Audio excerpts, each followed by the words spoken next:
Thank you for joining us today for this very interesting webinar. I think you're going to find that the subject matter is very interesting. It's talking about having social media command centers. We'd also like to make a few announcements here. The participants are on mute, so please, if you have questions, you may submit them either by using the question facility within GoToWebinar, or Karen Missoula will be following the hashtag that she'll display a little bit later. We're glad to have people from every continent today, except for Antarctica. If any of you know of people in Antarctica, please let them know that we have wonderful webinars, and we're glad to have them join us as well. Special greetings to our friends in Greece and in the Netherlands and in Hong Kong and Australia. We're glad that you took the time to join us today. Karen, turn it over to you for introductions and announcements here. Thank you. And that was Bill Baker. Folks, Bill Baker is our moderator for all of our sessions here at Firestorm. We're very excited about this session today. Jim Satterfield is going to talk to you a little bit about how he met our speakers today, and I think you're going to enjoy learning about social media command centers. If you have any questions during our session, I'll be monitoring Twitter via the hashtag FS for Firestorm Crisis, hashtag FS Crisis on Twitter. On Facebook, you can ask us questions on our Facebook wall at facebook.com/Firestorm Solutions. If you'd like a presentation like this for your organization, reach out and contact us. You can call us at our 1-800 number or email us at info@firestorm.com or reach out to us via our contact information on our website page. And as always, Jim, if you could just move us forward very quickly. Jim? Did it move forward? I am seeing on my screen it should have moved forward. Did it not? And for me, it is not. And so, Jim, if you'll go ahead and just let everybody know about the next two slides, I will find out why I've lost my connection. Okay, well, it may be me that it's lost. Bill, are you seeing the connection? I am now, Jim. Okay, good. One of the joys that everybody needs to know, we do these live, and listening to the recording, you can tell that we were all a little excited there for a few seconds as we talked about it. Well, we're trying to transform crisis into value.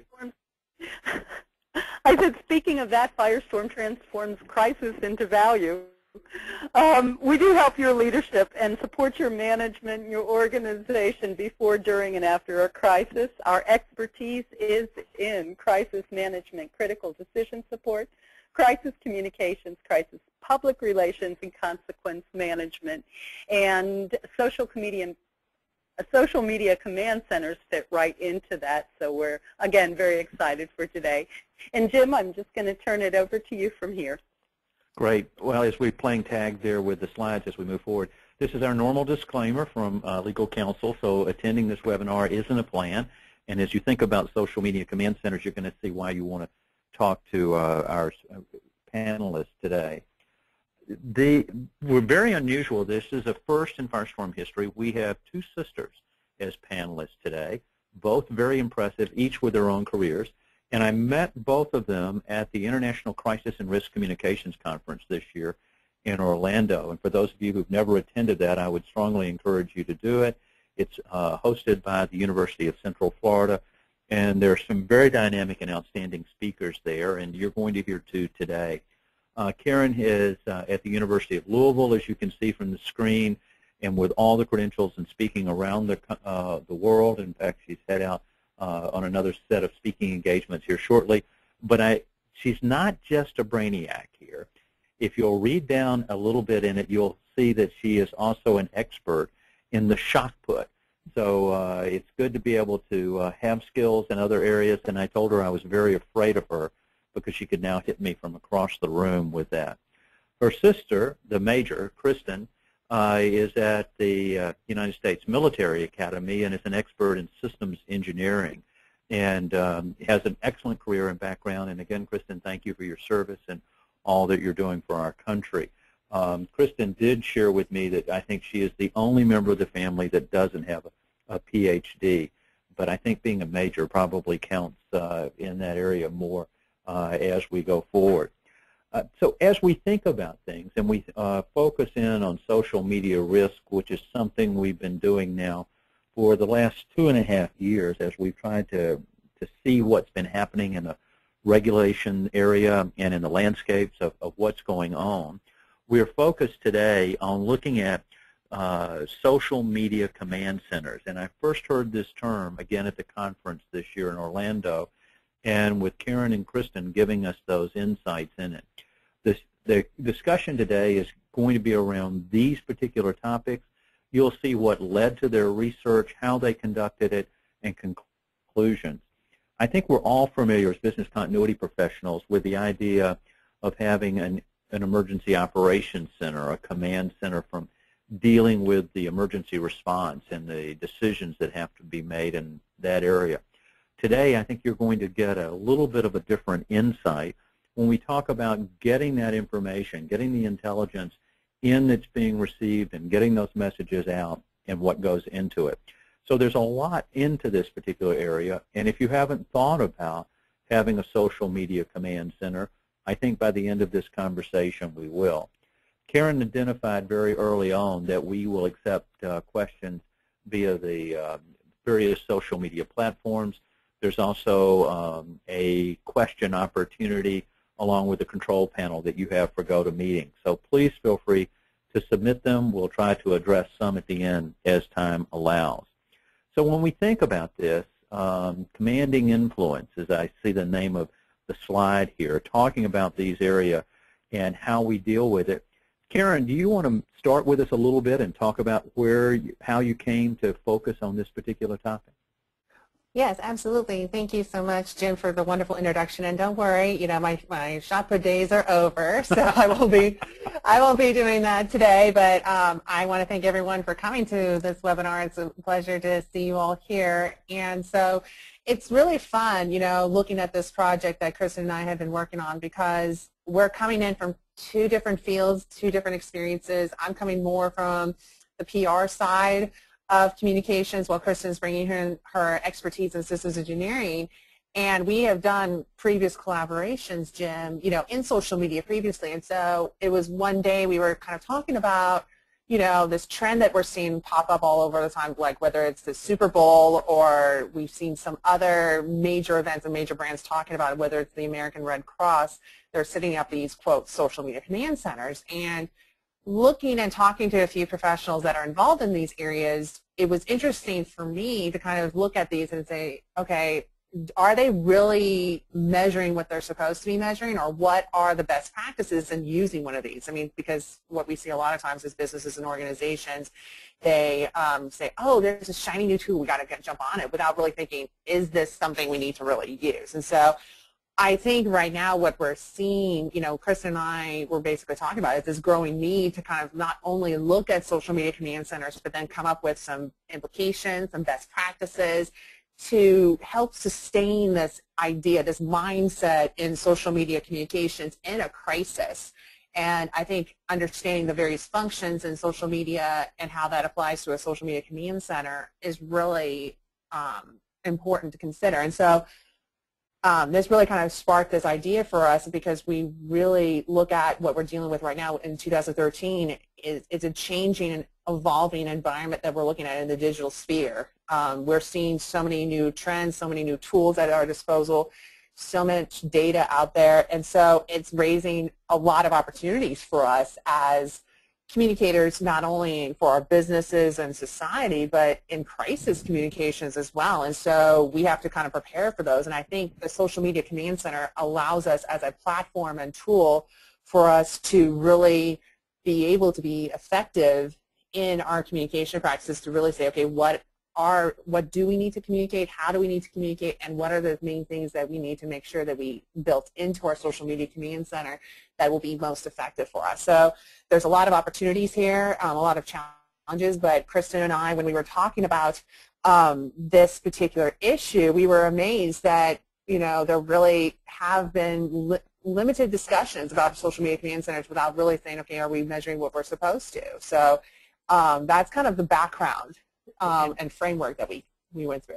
Well, and I certainly can feel the passion in your voice as I hear you talk about it. And we use the term, as the industry does, talking about merged media, social media and traditional media. Mm-hmm. And it led us into the, I think the title on your next slide, the 2013 Agencies as Media Outlets.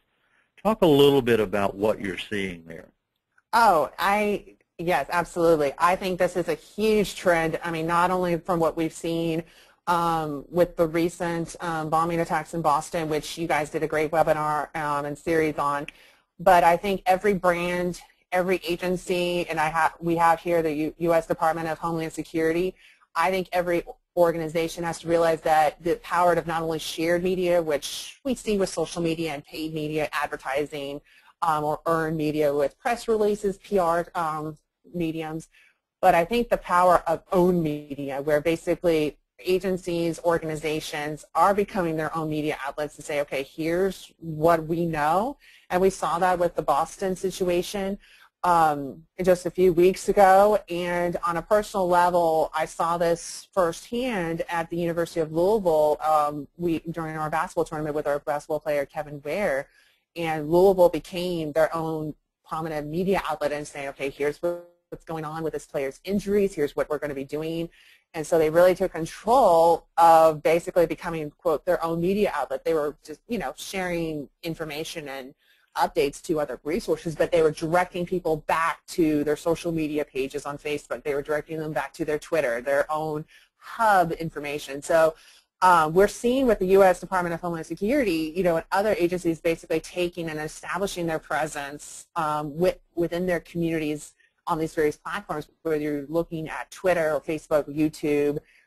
Instagram, of course, is a popular platform people are using and within crisis, and I think we did see that, it really come into the spotlight for Hurricane Sandy.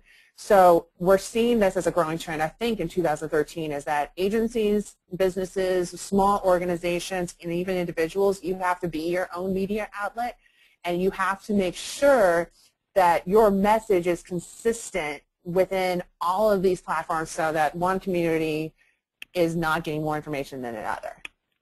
One thing you said that I think is very important, and most of the business continuity professionals that we've spoken with have not been thinking of themselves as a media outlet.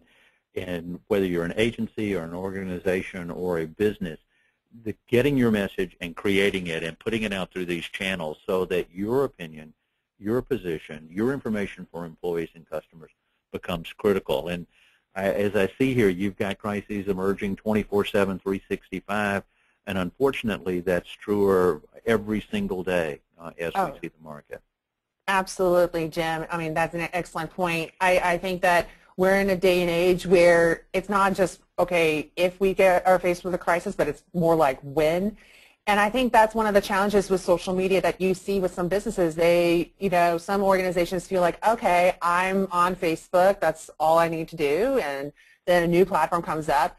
And that's the thing that Kristin and I have definitely discussed with other professionals and other researchers, saying it's one thing, to say, okay, here's the great opportunities that you can come away with being online, but look at the challenges, look at the risks. And Kristin has done an excellent job in really analyzing the various risks and really coming up with a great function structure for how to go about and proactively handle your reputation, how to handle a crisis. And so you just never know how to respond. And this graphic here is basically looking at, in every type of situation, whether you're looking at a hurricane or an earthquake or a cyber attack, riots, like natural disasters versus man-made crisis situations. So we've done a previous study looking at that and looking at the model, kind of building off to what this project was off of. But we have to understand that it depends on the situation, it depends on the information and the communities involved.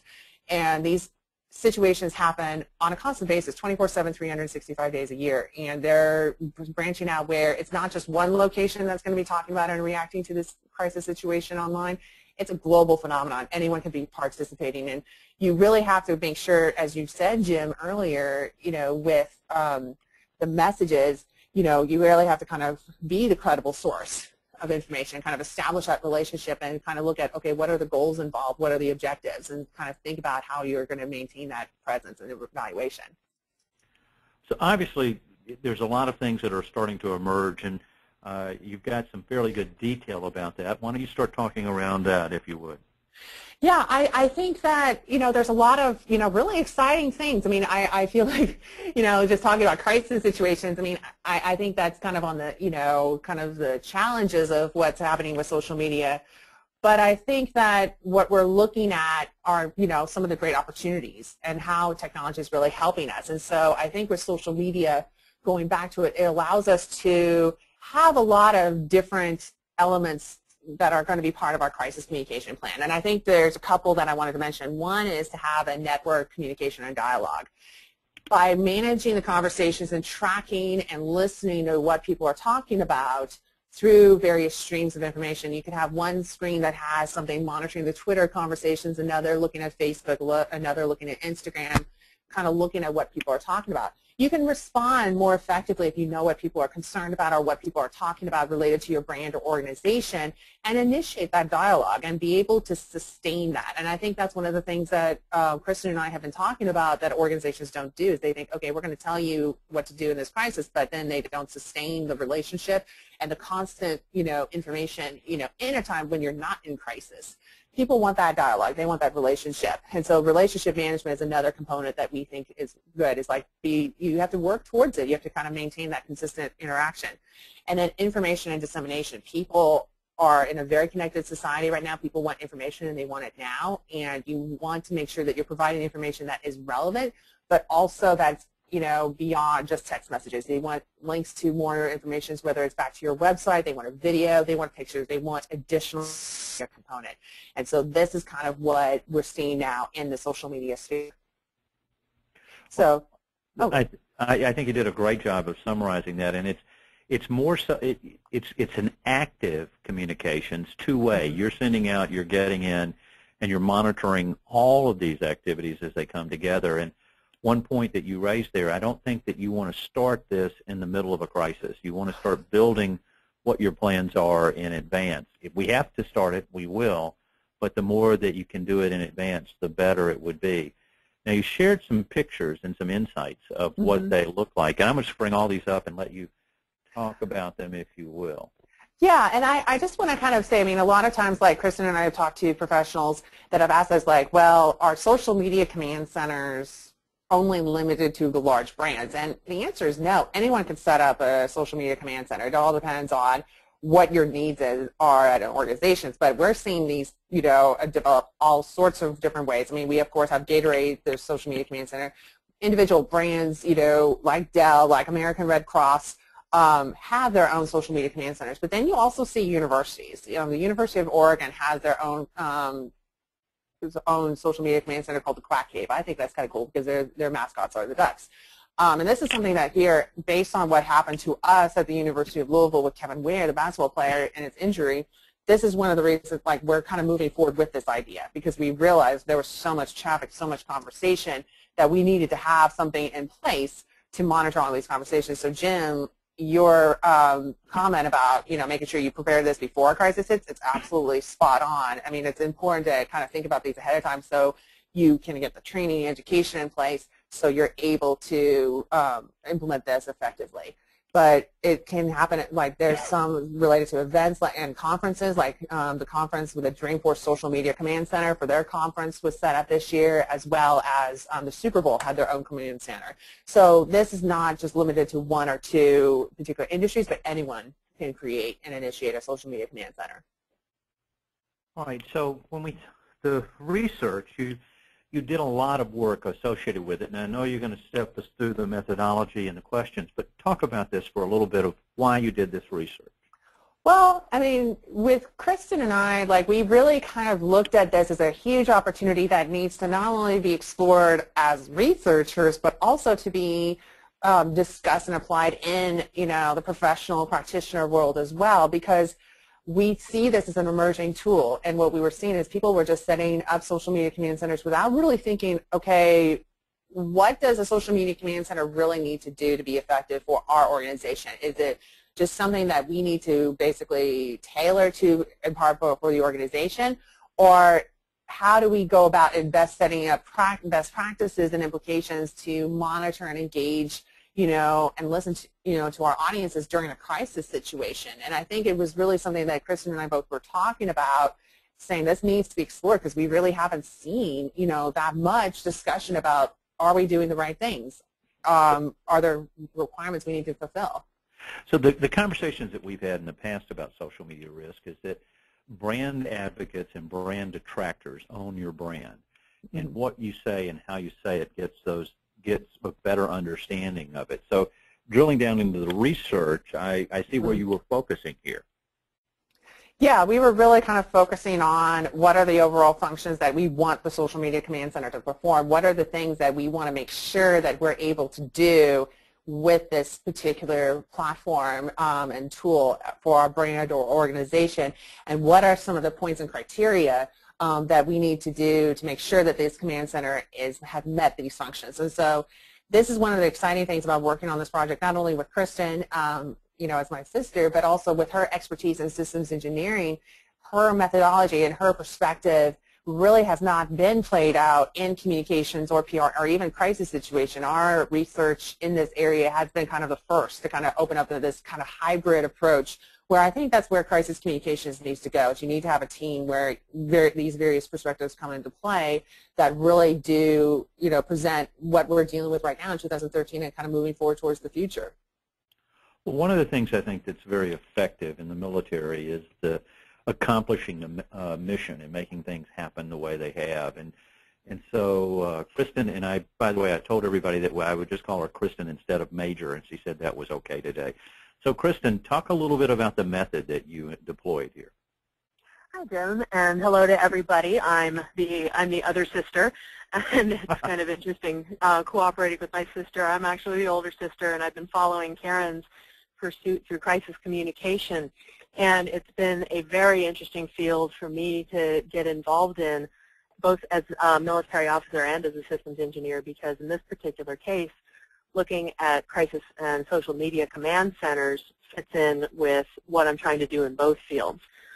When we started attacking this problem, the main starting point was just where Karen brought up the question of, here, these social media command centers, this is what they do, but what functions and sub-functions are involved? What are they? What's our major objective in setting these up? And by asking those questions and then breaking down into objectives whether or not the social media command centers are doing what they're supposed to be doing, how well are they doing it, and then figuring out how we measure that, we can come up with a whole new way of figuring out not only what these social media command centers can be used to do, but how they do them well, or how they do those things well. Sounds interesting and involved. It's nice to have an engineer on the call today as we go. And by the way, this is another first for us. It was the first time we've had anybody from West Point on, so welcome again. So you talked about the stages of a crisis here, and our stages sometimes are a little different. Why don't you step us through this model? We based this model similarly to how we react to military crises. I've done a lot of work with explosive ordnance disposal, and we have a term for this, our planning before the boom. A majority of what we do in this particular case is done, just like you mentioned earlier, how much you can do in advance. And we set up a lot of this framework in advance before the crisis. But we started this particular setup when the potential crisis was identified as a crisis. Because we have different stages of severity. There's a crisis, there's an issue, and there's everything stepped down from there. But we're starting when we have a potential crisis that is morphed into a crisis. We figure out what it is, who's affected, who the key decision makers are. We have figured out which almost pre-positioned crisis action plan that is going to be enacted. We figure out the end goal of our strategy, how we measure effectiveness. Then we enact the crisis action plan. But at this point, we need to establish what our end results are going to be for this particular plan. At what point do we say this is an end state? Well, and I think the metrics that you're talking about are very important. And what are the metrics, and how do you measure them in a crisis and where you're coming back? And obviously, communication plays a major role on the at every stage within that crisis as you're gathering information and you're disseminating it. Now, if we move from there, you did a real functional analysis. Talk about this and how the column on the left and the column on the right relate. Well, we started asking all the different questions based on walking through the different stages of a crisis. What type of crisis, who is affected, who will make the decisions. All of the questions that we pulled through the different stages of the crisis, we had to figure out answers for those, and those answers became the functions of the Social Media Command Center. If there's a crisis that's been identified, it's going to be done most likely via social media just because of the massive number of communication channels that are going on. The Social Media Command Center needs to have the function of monitoring, and then there has to be at least a decision maker either present or reachable to say, at this point, this is a crisis, this is what type of crisis it is, this is the framework for the plan for the response that we need to enact. We need to identify the appropriate people to reach out to and respond to the people who are affected. We need to be able to communicate with people who need to make critical decisions at any point on what needs to be done in a particular crisis. We need to be collecting and consolidating information from the affected parties, making sure that we're driving the conversation in the right direction, that people are getting helped and they're getting access to the resources available. We're going through and filtering out rumors. We're making sure that misinformation gets dealt with appropriately, establishing the right, what would I call them? We would call them our subject matter experts, who are the appropriate people to refer, who are authorities on the different issues, and then monitoring the landscape and collecting all of the data for lessons learned and how to better respond to different crises in the future. Because even if we have a crisis, every crisis is going to have its own fingerprint. It's going to have its own nuances, but there are lots of different lessons we can learn from every single one of these that we can transfer to future issues. And as you shared with us in Orlando, you've got a structure for this that takes the information that we were just on and sort of puts it into, we would use the term buckets. You probably have a much more intellectual word than buckets associated with it. Talk a little bit about this hierarchy. Okay, with this hierarchy, what we did is we started off with the overall function of the the Social Media Command Center. The Social Media Command Center needs to synchronize crisis communication. It needs to have all those responses back and forth, cataloging information, everything we just talked about. So what we did is we broke that overall function down into sub-functions. So on that middle column, you see that we're identifying the crisis, identifying the affected parties, and so forth. What happens with that is we need some kind of objective, which is that far right-hand column. We need to figure out some kind of assessment strategy to figure out whether or not our Social Media Command Center is doing things that it's supposed to be doing and whether or not it's doing them well. So for some of these, we've already gone through and figured out different metrics that we need to use. So in this case, to start with identifying a crisis, we want to minimize the time needed to identify the crisis. Going through, doing the research, and acting the plans will give us some of those windows so that we can establish, all right, here is an effective time to identify the crisis and begin response. When we're communicating with decision makers, we want to minimize time to decision maker response. So that needs to be brought into the overall plan. For some of these, we have constructed scales that will give, usually we construct these in a number from 1 to 10.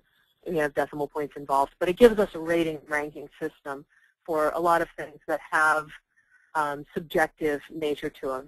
We don't really have a scalar way of measuring attribution of responsibility, and that in some of Karen's and my other research came up as an important factor that needed to be communicated.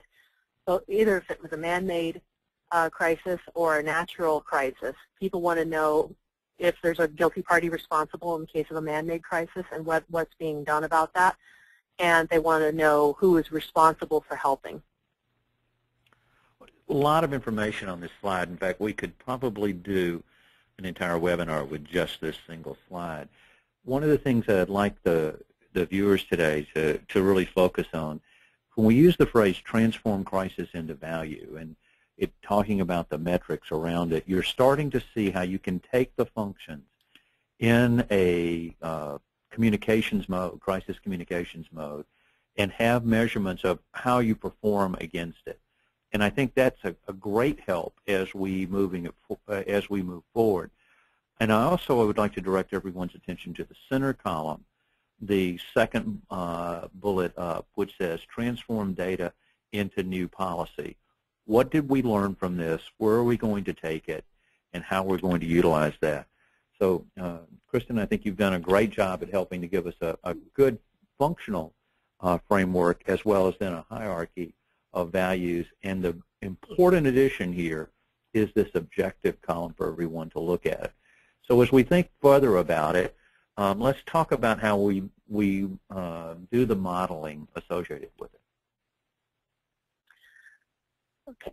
When we're taking these different models and objectives, we take them from the qualitative model that you saw previously, and we want to turn them into a quantitative model. A lot of the times there are things existing out there, and Karen has been a great help pointing me in all the right directions and showing me the right literature for these measures that have already been developed. And in some cases, she and I have had to sit down and create our own scales. Now, in this particular case, we have the function to identify a crisis. We want to minimize the time needed to identify the crisis. So we walked from our sub-function there to our objective in the middle, and the end result should be a value measure curve. What this ends up looking like, it can be either discrete or continuous. It could be a function that has diminishing returns. It could be a straight line. We go back and we look at the data, and we try and construct these, again, from the 0 to 10 scale, just so we can have a way of almost awarding points to the social media command center for fulfilling that function well, for fulfilling that function sufficiently, or for not fulfilling that function. So those are created in order to provide specific metrics for assessing the effectiveness of the social media command center in that particular area. And then we are able to figure out ways to improve. We can figure out the overall effectiveness of the social media command center against these scales, and we can make recommendations for improvement. And Karen's done a really good job of taking a very quantitative model and walking it back through both the information she's gotten from the literature and her knowledge as a practitioner into best practices that can be used. And then you've obviously cited a great deal of the sourcing that came as you were looking at in terms of each of these individual areas. And as you can see, this is one of the things about the conference that Karen and Kristin spoke at is it blended practitioners along with academics and looking at it together. And clearly Karen and Kristin, just as a team, bridge that divide personally as we go forward into it. So Kristin, before we go back to Karen to talk about some best practices and implications, is there anything else that you want to say about this, the value modeling? I think, Jim, that the value modeling structure is actually fairly quantitatively simple when it comes down to it. It looks like it's a lot of different pieces, but the value you can get from just being able to put quantifiable measures of effectiveness against different functions being performed by a complex system it's pretty amazing. I mean, I did not work with value models much prior to becoming an instructor here at West Point, and now it's something I use very frequently. So I'm really excited about being able to further refine some of these functions, figuring out the value curves, and being able to turn this into a full quantitative model, because I think Karen and I are very interested in pursuing that and seeing what kind of tools we can derive from it. And I think that's a tremendous leap forward, because I think many times crisis communications become touchy-feely as opposed to what's the specific objective and how you measure it. When we think about Drucker and management theories and the whole idea of measuring an area to get performance, from a military perspective, you either accomplished the mission or you didn't. And I think that we lose that when we move into the crisis areas a great deal.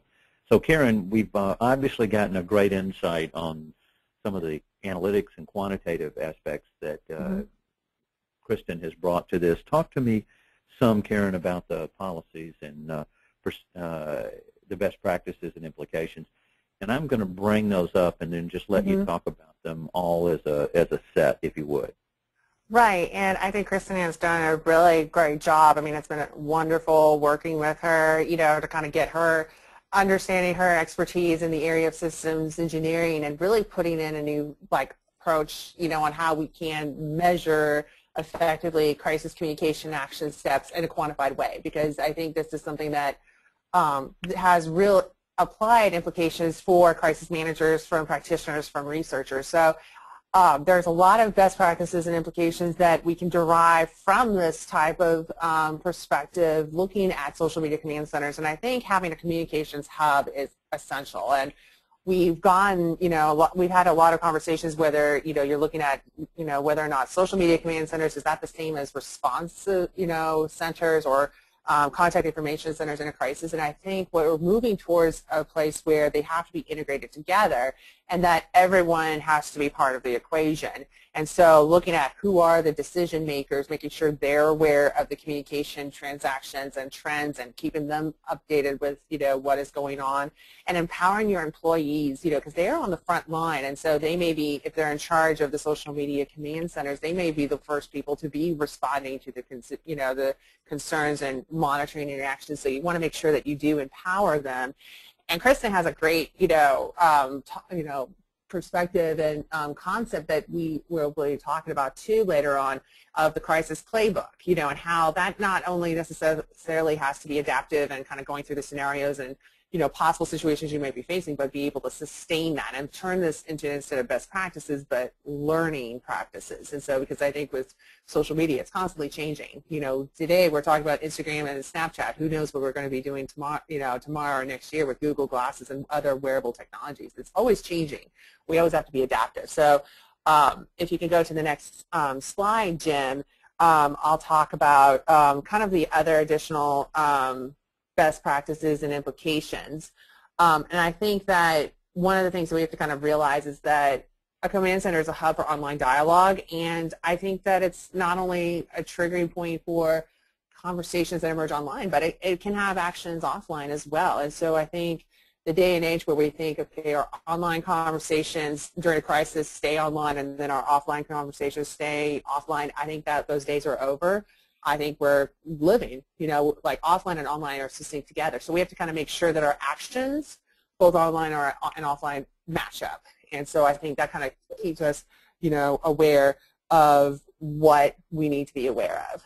And so I think we also need to be aware, too, of how to engage appropriately in these various conversations and issues. What hashtags do we need to follow? What conversations? Who are our key influencers related to the various communities that are involved in the industries, and make sure that they are informed about what's going on.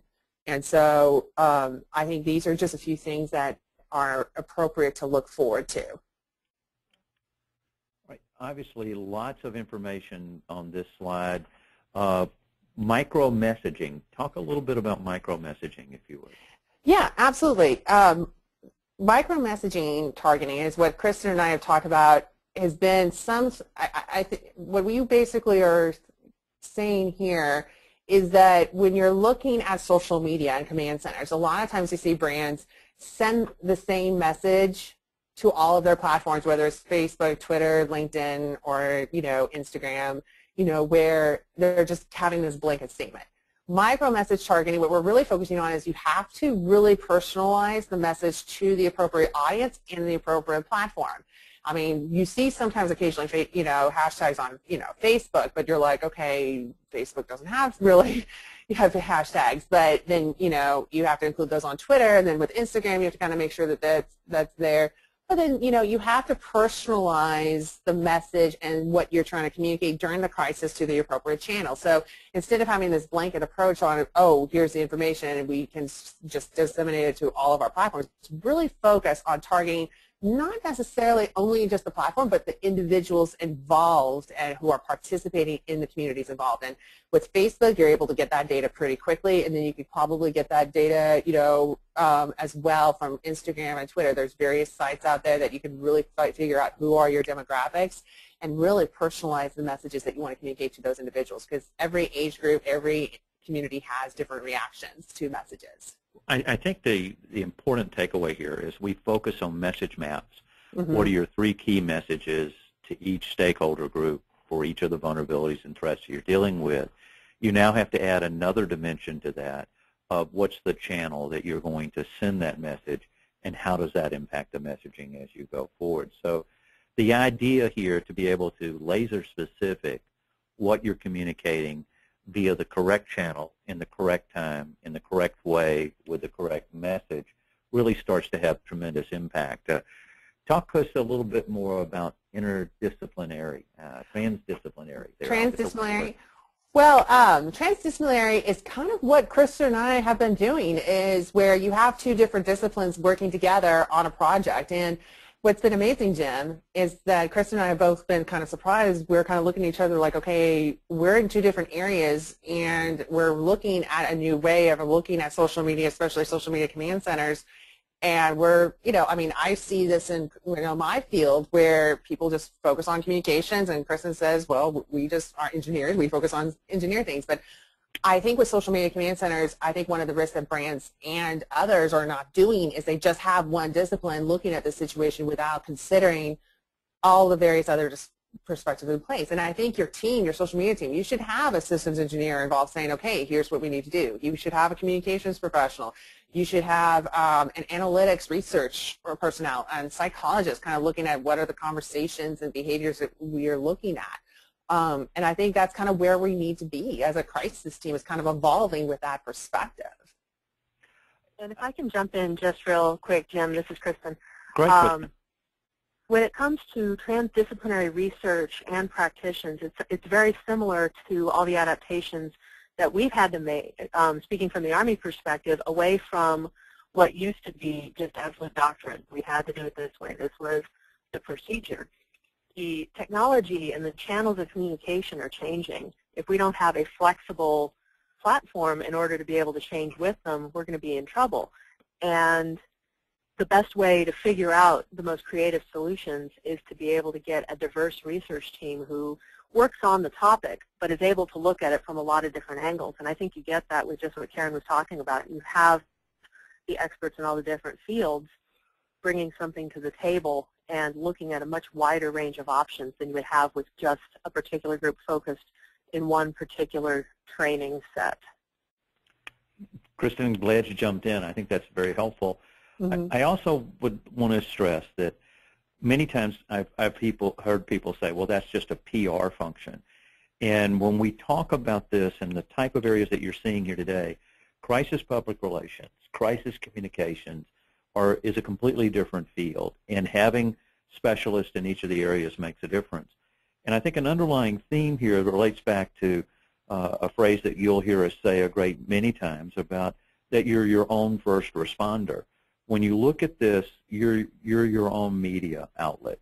And today, with the technology as it is, every corporation has the opportunity to get the message out and to focus on each of those areas. So there's a lot here. But you brought up this crisis playbook, and that's a term that we haven't used before. We should probably jump into that a little bit here, if we could, and talk about the crisis playbook. Karen, I think you're going to take the lead. Yeah, definitely. Well, I did really give credit, to Kristin with this idea. She, said, hey, there's this, crisis playbook that we can kind of look at. And she kind of was talking about how, in football and other, game and athletic events, you do have a playbook. You have a strategy in place. And the same thing goes with, operating in crisis communications. I think some of these can be definitely taken, from, of course, traditional crisis communication plans as well. But I think with social media, you kind of adapt them. And I think that, especially with social media, you have to be aware and monitor what are the key hashtags, keywords, influencers, and categories of audience behavior on social media. I think that has to be evolved because it's changing so much. So you have to kind of have that as a strategy to constantly monitor that, because each audience changes as the various age groups go on forward. You know, we're seeing right now that the younger generation is not necessarily on Facebook. So what is that going to mean for us as crisis communicators? Do we need to correspond with them through Twitter, or even through how do we use Snapchat or Instagram? We have to be adaptive to this. And so being able to detect some early warning signs, you know, that come up with each of these platforms and monitor for these conversations appropriately. And then also continuing on sustainable lesson practices. I think that's key, is that you have to kind of be adaptive and constantly, you know, practice with each of these evolution terms, because I mean Facebook always changes all the time with their features, and so you have to kind of monitor these. And message strategies, as you said, Jim, with the message mapping, I think that has to be practiced and discussed ahead of time before a crisis happens, to make sure that you are filtering these based on the audience and situation as well as additional factors. But Kristin was the one that, you know, definitely, you know, emphasized this. And so Kristin, do you have any additional points that you wanted to make? Yeah, thanks, Karen. When it comes to the crisis playbook, the whole idea came not only from all the different play actions that we had talked about in sports, but from also looking at some of the response strategies that we have in military crisis centers for a number of different potential threats, potential situations. We usually will have a whole list of the people who need to be notified, who the key decision makers are, who's got the lead on the activity, and initial response measures will be listed, so that if something happens, we're not sitting there just trying to figure out what's going on. We've already got a plan. We need to know who's going to be making the decision and what immediate actions that we can take. And talking about your message mapping and preset strategies, there are a number of things that organizations and brands, even personal actors, can do prior to having any kind of a crisis in order to better develop their plan of action for dealing with a crisis situation. And the playbook is essentially just a number of different helpful things that will indicate a crisis, that will give them the right people to talk to and communicate with, who needs to make the decision, who needs to be notified, who is the correct responder. I mean, we could see that in the case of any kind of natural emergency. Do we need to contact the Operational Safety and Health Administration at OSHA? Do we need to contact the EPA? Who needs to be brought into the loop and help respond? I think the playbook analogy is good. We focus on crisis management plans or a crisis management program. Firestorm positions itself as the premier crisis coach, helping companies to understand. And I think the coaching analogy is good to go with the playbook, because before the event, that's when the coach helps everyone learn what they're doing. In the event, you need to have someone calling the plays that are going to be run at that. And Kristin, we were in a meeting yesterday in Boston working with a group there, and the decision was that you needed a crisis general. So every crisis needs a general to make the call to come in. So you already had an influence without even knowing it yesterday in our meeting as we went through. But, you know, you're better than a general. I think we'll take you as the major in charge. So let's kind of summarize all the things here. I think this is called a battlefield promotion, but I'm not real sure. I don't know if the military will recognize this, but we'll try. So I'll take what I can. Sure. Absolutely. Karen, do you want to talk on this, or Kristin, how do you want to talk about the summary then of all this research and what you found and what's going on? Well, I think, you know, I can start off, and, you know, Kristin, definitely jump on in, because I think this has been a really fun joint effort. And I think that, you know, what we're seeing is that this is not going away. Social media command centers are basically quite, you know, on the rise. We're seeing more of them popping up in various institutions, you know, and it's not just limited to these large companies, but really anyone can set this up. All you need is to have the software, you know, and the various monitoring platforms that you need, and, you know, a couple screens, and you could set one easily up for your own agency or business. But I think it is important that we need to be aware of what the data is out there, what it means, and how we can use this to kind of effectively communicate during a crisis. And there's a lot of data out there. There's a lot of conversations emerging. And so this is an opportunity for us as crisis communication professionals, you know, in PR, systems engineering, and other fields to use this and kind of make sure that we are creating a playbook, we're creating a platform, using these functions appropriately, kind of using what's been done well and applying them strategically with our message mapping and our various functions as related to what Kristin talked about into a crisis situation. It's a great tool to use for brands and agencies. So is there anything, Kristin, you'd like to add? I think you pretty much covered it, Ken. It's been a fun project, and I'm looking forward to seeing what else we can do with it. Absolutely. I think this is going to be a term that everyone is going to hear more about. And for most of our viewers today on the webinar, they probably have not thought of a social media command center. And understanding what's going on, getting the intel, taking that information, converting it into some actionable intelligence that would drive both your strategy and your communications, I think becomes extremely critical here. And I want to underscore this ongoing need of monitoring. We've seen the evolution of standards from regulators, with the most recent being the FFIEC requirements to have management oversight of monitoring. Everyone will want to know information. They'll want to know the source of it, the quality of it, and what it means and the implication from that standpoint. And a social media command center is positioned perfectly to do that. We recommend following a predict, plan, perform process. Predict what the vulnerabilities and threats are, what are their impacts, how are you going to monitor them, playing right into what we're talking about here, and what are the triggers for action.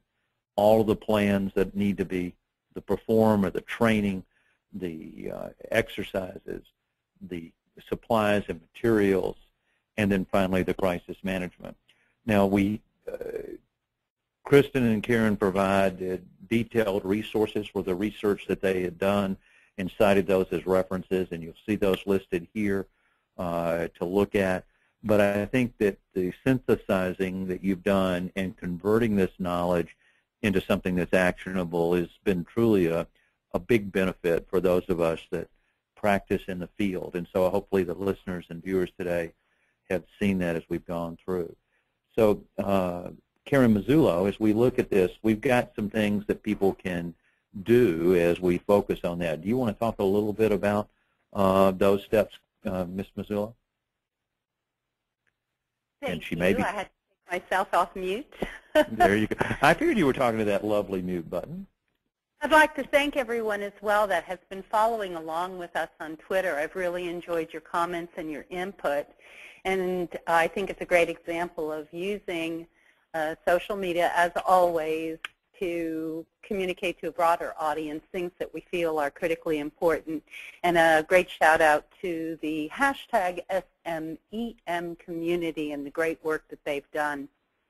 On our website, if you'll go to firestorm.com, there's a section at the very top that says Breaking News Firestorm. If you just click on that and open it, you can have access to the terrific research and approach that Karen and Kristin have taken. And it's a wonderful paper. It's a great read.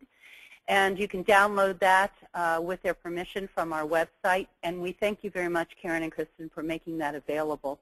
Oh, absolutely, Karen. Is there anything you'd like to say about that paper as well? Yeah, I'll definitely jump on board, Karen. Thanks.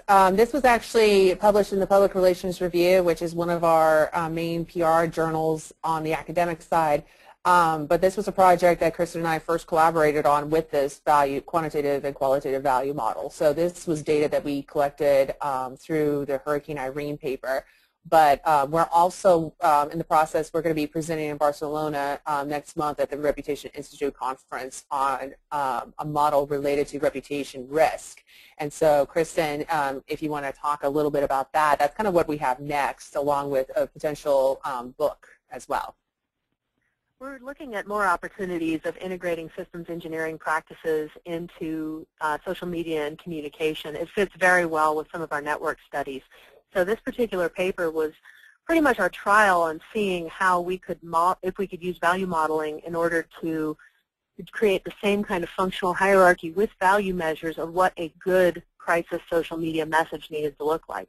So now we're taking that element and we're applying it to the influence that those messages and other messages have when you add in the elements of corporate reputation and spokesman reputation. So I think we're going to have a pretty interesting model coming out of that on the influence of spokesmen and spokespersons on organizational reputation when there's a lot of that connection, when there's a lot of co-appearances via social media and other methods of communication, and then something goes wrong. So we're going to see how that model plays out. Mm-hmm. This is Jim, and obviously it sounds very exciting. And when you return back and your schedules would allow, we will feature you again in another webinar where we explore those aspects, because I think we certainly have seen the impacts of improper messaging and off-the-cuff comments and what the impact on brand and reputation has been. So I think the valuation of that and quantification of that process will be very helpful. We have a few minutes left today, and I know I've seen lots of questions come in with a little question sign on the dashboard. And Karen, you've been looking at social media. So do either you or Bill have a question that's come from our viewers today that we should focus on? We've got a lot of questions that have come up. Let me start out with, is there a suite of software platforms available for the command center?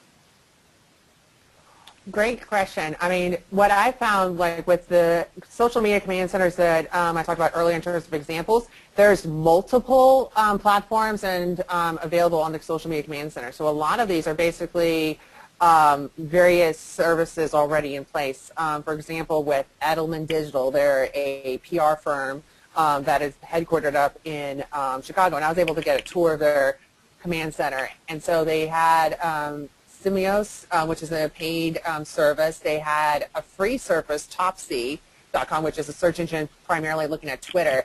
And then they also had a couple of other specialized search results for Instagram and other sites. So what a social media command center is, you know, there's some that are pretty universal, like Dreamforce, Radiant 6. I mean, that seems to be, you know, pretty dominant. But I think, you know, people are using these various services, like, you know, have at least 3 or 4 or even 5 at a time, because they're all measuring different things. You know, they're monitoring different things. And each one of the platforms has strengths and weaknesses. Right. We found some gaps in some of those, as we've seen information that was not detected that was out, where others might have picked it up. And looking at what you're faced with, it determines on the streams, how the streams are constructed, and the ability to do specific streams to identify critical pinpoint information that's needed. Firestorm uses a different platform to do that, and if someone has a question, we'll certainly be glad to help you structure it from that standpoint. It's clearly not a one-size-fits-all. It's not a piece of a platform that comes out of a box, you plug it in, and you get what you need to. Most of the platforms have the ability to learn, and so that's an important aspect. So it's a combination of a tool and then how the tool is applied and what the processes and controls are. So I think we've got time for maybe one last question, and then we'll wrap up. And we'll try to, as we do on all Firestorm webinars, we try to reach out to all the participants afterwards to get your questions and get them answered one-on-one, because we can't do them all on the air. So Bill, Karen, any last question that we want to try to get answered? Okay. Here's one that relates to, why is there a social media crisis center, and how does that relate to an overall crisis command center? That's a great question.